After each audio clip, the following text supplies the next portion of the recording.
믿음의 조상 아브라함. 이 믿음의 조상 아브라함은 어떤 의미에서는 조상이기 때문에 귀하다기보다도 모든 믿음의 후배들에게 믿음의 좋은 본이 되었기 때문에 믿음의 조상이 아닌가, 이런 생각을 제가 해봅니다. 그러면 아브라함에게도 우리가 배워야 될 믿음의 태도들이 상당히 많지 않겠습니까? 그렇죠? 너무 오래전 사람 이야기니까 우리랑 안 맞을 것이다 생각하기보다 과연 믿음의 조상 아브라함은 어떤 태도와 자세를 가지고 신앙생활을 했을까? 이것을 우리가 조금 관심 있게 보고 그것을 조금 우리 삶의 신앙에 적용을 한다면 우리도 아브라함이 누렸던 그 하나님이 주시는 복을 누릴 수 있지 않겠나, 이런 확신이 듭니다. 그래서 오늘 아브라함의 이야기를 조금 여러분과 나누고 싶습니다. 여러분과 한번 비교를 해보시면 좋겠어요. 어느 날 아주 무더운 대낮이었습니다. 아브라함이 살았던 그 광야는 낮에는 사막과 같이 덥고 밤에는 북극과 같이 추운 곳입니다. 정말 북극과 같이 얼음이 어는 것은 아니지만 그렇게 일교차가 너무너무 심한 곳이에요. 제가 그 아브라함의 주 무도였던 그 브엘세바 지역을 가봤는데요, 전부 다 삐쭉삐쭉한 검은 돌들만 가득하고 먼지가 너무 많이 일어서 사람이나 가축이 살만한 곳이 못 됩니다. 그래서 우리가 이스라엘 전체 지도를 생각하면 이제 우리나라로 따지면 영남 지방 또는 전라도, 이게 아래 지방이죠. 그다음에 중부, 충청도, 중부 지역이 있죠. 그다음에 북부 지역, 서울, 경기, 이 지역, 강원도까지 북부 지역이 있는 것처럼 이스라엘 땅에도 북부는 갈릴리 지역, 가장 살기가 좋은 지역이에요.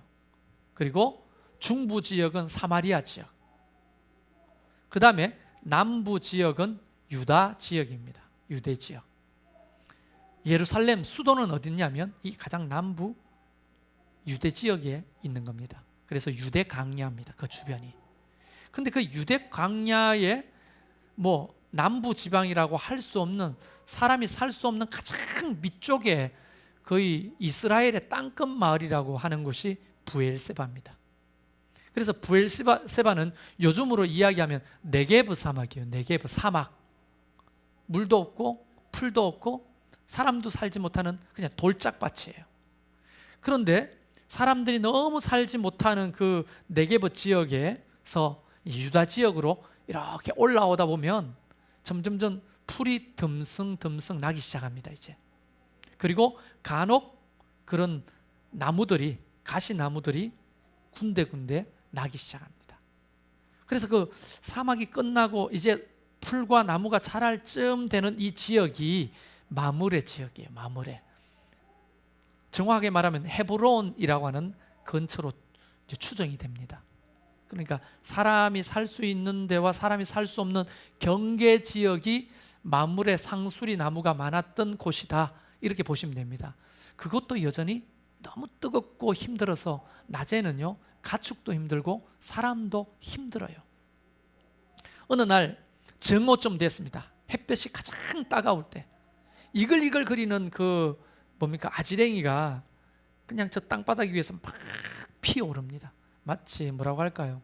가마솥 솥뚜껑같이 달구어진 그런 대낮의 마당 말이에요. 그래서 사람들은 대부분 양털로 또 염소털로 짠 두꺼운 천막을 치고 그 밑에 대낮에는 쉽니다. 보통 이제 목축하시는 분들, 이런 분들이 다 이제 아주 두꺼운, 어느 정도 두껍다고 말해야 돼요. 우리가 옛날에 그 겨울에 덮었던 이불 있잖아요. 그 정도로 두꺼운 그런 천막을 쳐야만 햇볕을 가릴 수가 있거든요. 아주 무겁죠. 그래서 그 천막을 쳐놓고 대낮에는 거기서 그늘에서 쉬는 게 일반 상식입니다. 어느 날 99세 된 노인 아브라함이 그 장막 그늘 밑에서 아이고 더워 이렇게 숨을 몰아쉬고 있는데 말이죠. 저 뜨거운 한데 갑자기 세 사람이 지나가는 거예요. 그러면 당연히 아이고 저 이 더운데 나그네들이 어디를 저리 가시나, 이 정도로만 생각해 주는 것도 상당히 매너가 있는 거죠. 많은 사람들은 그 정도 되면 그냥 자기 일이니까, 나는 내 일이고 지는 지 일이니까 그냥 지나가게 할 수 있습니다. 근데 아브라함은요, 갑자기 그 세 사람을 보고 뻘떡 일어나 그 장막 그늘 밑에서 튀어나갑니다. 그리고 그 세 사람이 서 있는 그 뜨거운 사막 바닥에 이마를 대고 그에게 경배하기 시작합니다. 그리고 하는 말이 오늘 설교의 주제입니다. 그리고 하는 말이 뭐라고 하냐? 내 주여, 내가 주께 은혜를 입어 싸우면 원하건대 종을 떠나 지나가지 마십시오. 이 구절이 여러분 마음에 새겨야 될 구절입니다. 종을 지나가지 마십시오. 여러분, 그 지나가는 사람을 내버려 두면 그냥 지나가는 거잖아요. 근데 아브라함은 그 사람을 놓치지 않고 머물게 했잖아요. 지나가지 마시고 머물러 달라고 요청했잖아요. 그리고 이제 그의 섬김이 시작합니다. 물을 가져다가 발을 씻기게 하십시오. 떡을 가져다가 섬기게 하십시오. 고운 가루 세스아를 가지고 떡을 만들어, 여러분 세스아라고 하는 것이 우리로 말하면 12리터 정도 됩니다. 그러니까 PT병, 밀가루가 PT병에 가득 들어 있으면 이게 12PT병에 가득 든 거나 마찬가지죠. 그 정도 떡을 만들면 뭐 하겠다는 겁니까? 잔치를 벌이겠다는 겁니다. 아니, 지나가는 행인 때문에 잔치를 벌이겠다고 하는 거예요. 그리고는 그 뜨거운 정오에 99세 된 아브라함이 가축대에게로 갑니다. 그리고 그 중에서 가장 살찌고 먹음직한 송아지 한 마리를 고릅니다. 직접. 그리고 하인들에게 요리하려고 맡기고, 또 엉킨 젖과, 엉킨 젖이 뭐예요? 예, 잘 아시네요. 가보셨어요? 치즈를 말하는 겁니다. 그때나 지금이나 치즈는 아주 값비싼 음식입니다. 치즈를 내고, 그 다음에 우유를, 신선한 우유를 짜서 내고, 그리고 천막이 아니라 가장 그늘이 좋은 나무 그늘에 한 상을 마련합니다. 그리고 제발 부탁인데 이곳에서 나의 섬김을 받고 상쾌하게 되어서 돌아가십시오. 여러분, 이것을 세 마디로 표현하면 이런 거 아닙니까? 최고의 정성으로, 최선의 헌신으로, 최대의 섬김으로 그 지나가는 행인을 섬겼다는 거예요. 근데 놀랍게도 히브리서 13장에는 뭐라고 아브라함의 행위를 이야기하느냐면 이렇게 말합니다. 13장 2절에 손님 대접하기를 잊지 말라. 이로써 부지 중에 하나님을 대접한 이들이 있느니라. 아브라함은 지금 지나가는 그 세 사람이 하나님이라고 생각하지 못했습니다. 중에, 내가 알지 못하는 중에 대접하고 보니 그분이 누구라고요? 하나님이시더라는 거예요. 대접하고 보니 하나님이시더라는 거예요. 그래서 아브라함은 그 하나님을 그냥 지나치지 않게 하고 그를 머물러 세워 섬기기 시작했다는 겁니다. 최고의 정성으로, 최선의 헌신으로, 최대의 섬김으로. 근데 어떤 일이 벌어졌습니까? 그들이 말하기를 10절에 내년 이맘때 내가 반드시 내게로 돌아오리니 내 아내 사라에게 아들이 있으리라. 여러분, 이때 아브라함은요 깜짝 놀랍니다.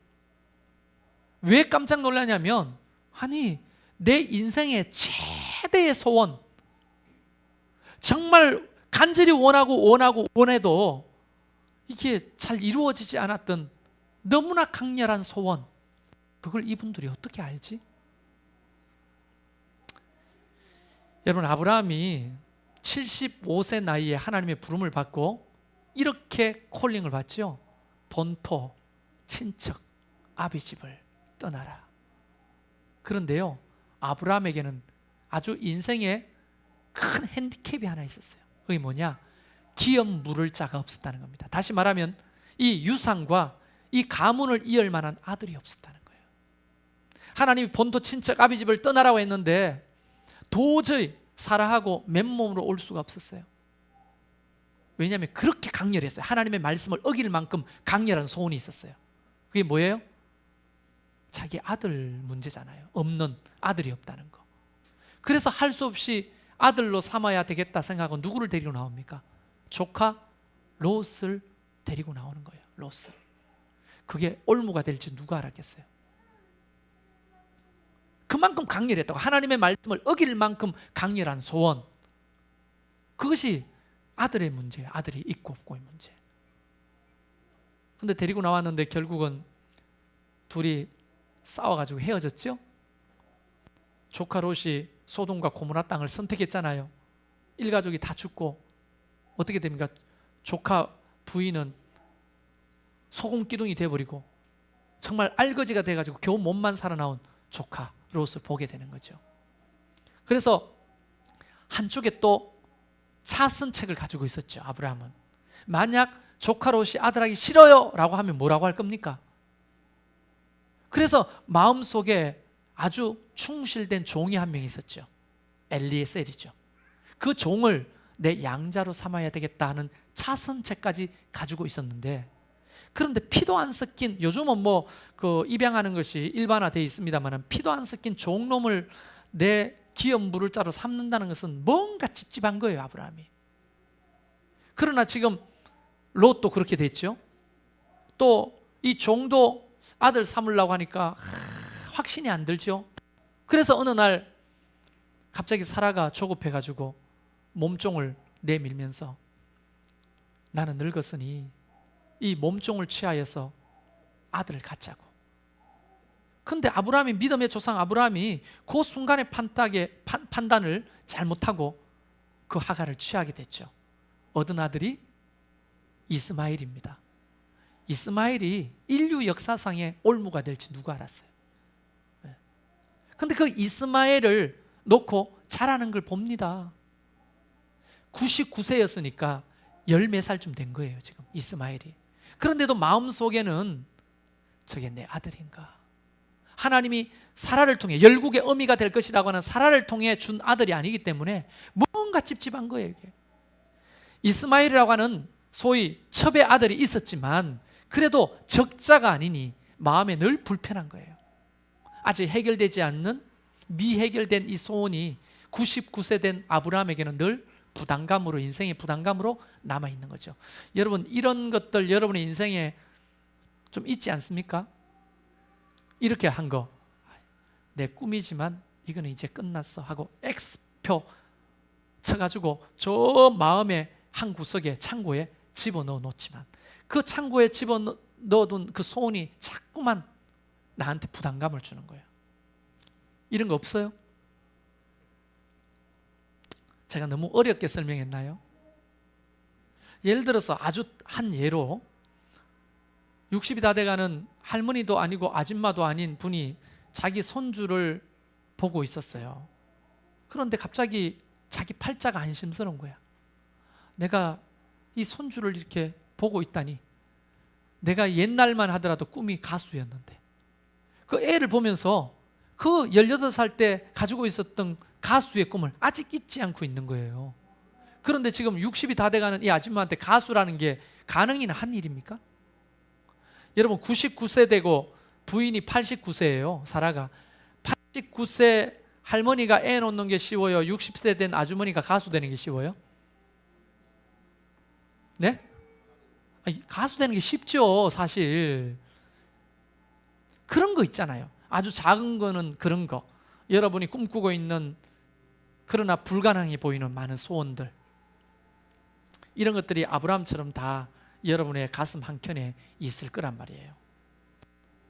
그런데 최고의 정성, 최고의 헌신, 최대의 섬김을 한 이후에 들었던 얘기는 바로 그 소원을 내가 들어주겠다고 하는 축복의 말이었다는 거예요. 그래서 깜짝 놀란 거예요. 사라는 그 얘기를 듣고 어떻게 했습니까? 웃었습니다. 왜냐하면 성경 말씀에 생리가 끊어졌고 여자로서 아이를 가질 수 없는 몸이라는 거예요. 그리고 연세가 우리 정수희 집사님보다 5살이나 더 많아요. 사라가 19세 나이에 어떻게 아를 낳습니까? 정수희 집사님이 아들 하나 더 낳는 게 쉽죠. 일부 예배 때 그렇게 말씀드리니까 웃으시더라고요. 그런데요, 그 사라가 그것을 보고 웃습니다. 왜? 불가능하니까. 그거는 불가능한 꿈이죠. 이루어졌으면 좋겠지만 불가능한 거죠. 사라에게도 이것은 소원이지만 불가능한 거고, 아브라함에게는 이것도 소원이지만 불가능한 것이라고. 그런데 이분들이 뭐라고 말합니까? 왜 웃느냐? 왜 웃느냐? 그 사라가 깜짝 놀라서 안 웃었는데요. 마음을 통찰하고 있잖아요. 이게 불가능하게 보이냐? 하나님 앞에서는 못하는 게 없고 모든 것이 전능하시잖아요. 그런데 우리는 마음속에 저 구석덩이에 안 돼라고 X표를 해가지고 둔 소원들이 있단 말이에요. 가장 강렬한 소원들, 사람마다. 근데 그걸 들어주겠다는 거예요. 그거를 이룰 수 없는 완벽한 이유가 있음에도 불구하고 들어준다는 거 아닙니까? 여러분, 제 얘기는 다 마쳤어요. 여기서 몇 가지만 한번 신앙의 태도를 생각해 봅시다. 아브라함의 신앙생활은 하나님을 만나는 거잖아요. 여러분 동의하십니까? 그러면 하나님은 구약시대나 신약시대나 현재나 어떤 모습으로 우리에게 찾아오시냐면 사람의 모습으로 찾아올 때가 있습니다. 사람의 모습으로. 사람이 하나님이란 말이 아니고 간혹 하나님은 사람의 모습으로 우리에게 신방을 오시는 거예요. 그런데 우리는 그것을 알아봅니까? 못 알아봅니까? 대부분 못 알아봅니다. 그래서 어떻게 하냐? 그냥 지나가게 하시는 거예요. 근데 아브라함이 뭐냐면 그렇게 지나가게 할 수도 있었죠. 99세 된 노인이 그 뜨거운 그 대낮에 그늘 밑에서도 자기 몸 건사하기도 힘든데 지나가는 나그네 지나가든 말든 그게 무슨 상관이 있어요? 그럼에도 불구하고 뛰어나가 경배하고 최선의 섬김으로 그를 섬기기 시작했더니 알고 봤더니 그분이 누구예요? 하나님이잖아요. 알고 봤더니 하나님이잖아요. 이 논리가, 이 원리가 오늘날 신앙생활 안에도 그대로 적용될 수 있는 거예요. 한 예를 들어서 여러분 지금 부엌에서는 저 천막 밑에서 폭염주의보가 내렸잖아요. 그런데 불 앞에서 여러분을 대접하기 위해서 아침부터 일찍 나와서 일부 예배를 드리고 식사를 준비하는 사람이 있습니다. 그분들은 지금 우리를 섬기는 것이 아니라 하나님을 그냥 지나가시지 않게 하는 겁니다. 그래서 1,000원 내고 밥 먹는 자가 복이 있느냐, 주방에서 섬기는 자가 복이 있느냐고 했을 때 오늘 말씀에 적어도 원칙대로 하자면 주방에 섬기는 자들이 복이 있는 거예요. 신앙생활은 바로 그런 자세를 하는 거예요. 그래서 사도 바울은 말하기를 입든지 먹든지 마시든지 무엇을 하든지 하나님께 하듯 하라라고 말하는 거예요. 왜냐하면 하나님은 어느 날 사람처럼 오셔서 지나가시니까. 그게 가난한 그릉뱅이로 왔다가 지나갈 수도 있고요, 환영할 수 없는 손님으로 오실 수도 있어요. 그리고 목원으로 올 수 있고 또 여러분의 오랜만에 만난 친구로 다가올 수도 있는 거예요. 그런데 우리는 내 기분, 내 상황, 내 상태 때문에 대부분 그냥 지나치게 할 경우가 많잖아요. 성경은 다시 한번 이렇게 강조합니다. 너 나한테 잘해줘서 고맙다. 주님이 하시는 말씀이에요. 그래서 그 사람이 깜짝 놀랐습니다. 난 주님을 만난 적도 없는데 뭘 잘해줬다고 말씀하십니까? 내가 옥에 갇혔을 때 입을 거 줬고 먹을 거 줬잖냐? 내가 헐벗었을 때 입고 먹 마시는 거 줬잖냐? 내가 병들었을 때 와서 나를 도와주잖냐? 내가 언제요? 그때 주님이 하시는 거예요. 말씀이 지극히 작은 소자에게 하는 것이 곧 나에게 하는 것이다. 이걸 오늘 본문 말씀대로 바꾸면 어떻게 되는 거예요? 지극히 작은 그 소자가 나였어. 나를 섬겼잖아. 나 그걸 기억하고 있어. 주님이 하시는 말씀이 바로 이거거든요. 신앙생활이라고 하는 것은 어떤 의미에서 종교적인 수많은 활동을 신앙생활이라고 말하기에는 너무 이것은요, 신앙이라는 설명이 부족한 거예요. 신앙생활은 바로 이렇게 대접하고 사랑하고 섬기다 보면 그 중에 하나님이 계시는 거예요. 하나님을 그냥 수없이 지나가시게 하잖아요, 우리는. 근데 그러면 안 되는 거죠. 여러분, 오늘 박태구 권사님이 우리 가운데 옵니다. 박태구 권사님은 목사님이 아니에요. 여러분과 똑같은 일반 성도입니다. 신학을 공부하신 적도 없습니다. 그냥 사업가예요. 그러니까 목사님처럼 설교할 수는 없겠죠. 성경을 나보다 잘 알 수도 있겠지만 일반적으로 목사님보다 성경을 모를 수도 있겠죠. 근데 그분 뭐가 대단하다고 불러서 7번이나 간정 집회를 하냐? 바빠 죽겠는데 새벽에 나보고 나오라고? 피곤해 죽겠는데 퇴근해서 8시에 오라고? 그렇게 만약 생각하신다면 우리는 혹 하나님을 그냥 지나가게 하실 수도 있다는 겁니다. 왜냐하면요, 하나님이 주님의 몸된 교회에 보내시는 메신저들은요, 제가 오후 예배 때 박태구 권사님을 어떻게 소개할까 고민하다가 멘트를 정했어요. 제가 여러분한테 미리 쓸 겁니다. 근데 오후 2시 예배는 처음 듣는 것처럼 여러분이 반응해 주셔야 돼요. 박태구 권사님만 처음 듣는 거 되는 거죠? 여러분, 박태구 권사님을 소개하겠습니다. 이분은 무촌제일교회를 섬기는 그냥 권사님입니다. 감리교회는 남자 권사다 있으니까요. 그런데요, 또 다른 소개가 있어요. 이분은 하나님이 우리에게 갖다 주라고 예비된 은혜라고 하는 택배를 배달하러 오신 은혜 택배배입니다. 택배부. 별로예요? 우리에게 가져다 둘 선물을 배달하는 택배부로 하나님이 우리에게 보내주신 거예요. 난 그걸 믿어요. 나는 박태구 권사님이 하나님이라고 말하는 게 아니에요. 이분을 통해 우리는 하나님을 만날 수 있습니다. 그런데 여러분 마음속에 가만히 있어봐, 오늘 2시 예배 한번 나오고 수요일 정도나 돼서 저녁에 한번 나와야 되겠다라고 생각하시는 분들 있으십니까? 여러분, 꼭 이런 경우가 있어요. 언제 우리의 이름을 부르면서 택배를 배달하느냐면 여러분이 안 나오는 그 시간에. 신앙생활을 하다 보면 꼭 내가 안 나오는 그때 하나님의 은혜가 가장 크고요, 내가 안 나오기로 결정했던 그 시간에 하나님이 예비된 축복이 있는 거예요. 놀랍게도 그런 경우 많이 경험하지 않았습니까? 여러분이 남편이 잘 나오다가 남편 없는 주일날 안 나오는 그날, 오늘 남편이 나왔어야 되는데 이 말씀을 들어야 되는데, 이런 경우 있어요, 없어요? 그거하고 똑같은 거예요. 꼭 필요한 은혜가 여러분 없을 때, 이수경 없어요? 아유, 없네. 그러면 너는 그렇게 되는 거예요. 이수경 집사님 죄송합니다만은 그렇게 되는 거예요. 우리 모두가 마찬가지예요. 그래서 저는 이 박태구 권사를 하나님이 보내셨다면 그냥 지나치지 않게 하시길 바라요. 7번에 물론 새벽 피곤하죠. 여러분 피곤한 게 나도 피곤해요. 저녁도 마찬가지죠. 똑같지요.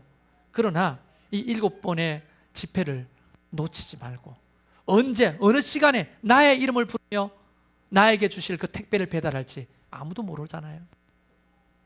또 어떤 게 있겠습니까? 저 뒤에 시끄럽게 지금 떠들고 있는 아이들과 교사들 생각해 보세요. 1년 365일 52주를 맨날 저곳에서 아이들과 씨름합니다. 여러분, 그 아이들이 누굽니까? 네?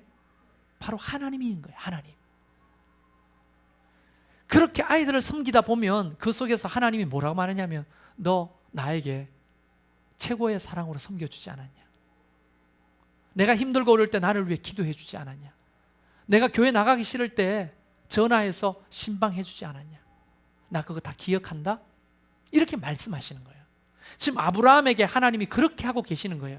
그냥 지나칠 수도 있는데 아브라함은 그를 지나지 못하도록 불러 세웠고, 최선의 정성과 최고의 헌신과 최대의 섬김으로 섬기기 시작했더니 하나님의 놀라운 복을 받았다 하는 겁니다.